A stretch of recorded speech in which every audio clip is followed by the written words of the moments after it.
John had been living in the forest for as long as he could remember. He had always been drawn to the peacefulness and tranquility of the trees and the creatures that called it home. But he was not oblivious to the rumors that surrounded the forest. Tales of mysterious disappearances and strange occurrences had been passed down from generation to generation.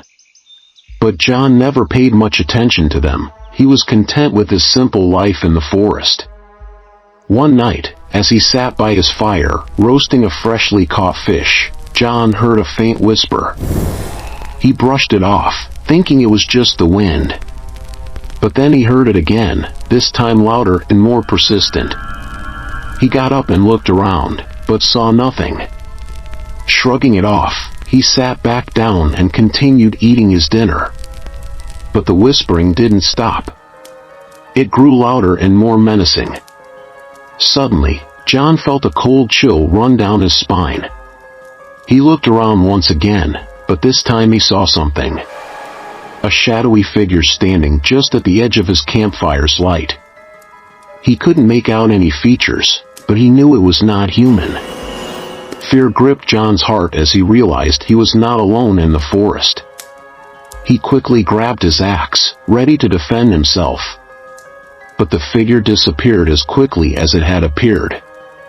John was left bewildered and terrified. He knew he had to leave the forest, but he had nowhere else to go. As he sat awake in his tent, John couldn't shake the feeling of being watched.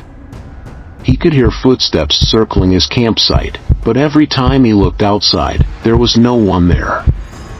The ghostly figure appeared again, this time with glowing red eyes that seemed to bore into John's soul.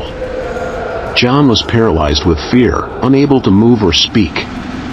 He could feel the ghost's cold breath on his neck as it whispered in a language he didn't understand. Suddenly, the ghost disappeared and all was quiet once again. John was left shaking and sweating, not knowing what had just happened. The next morning, John packed up his belongings and left the forest. He never spoke of the ghostly encounter to anyone, but he knew he would never be able to forget it. He realized too late that the forest was not as peaceful and safe as he had thought. It was a place of darkness and mystery. And he was lucky to have escaped with his life. From that day on, John warned anyone who dared to enter the forest. He knew the dangers that lurked within its trees, and he would do anything to prevent others from facing the same terror he had experienced.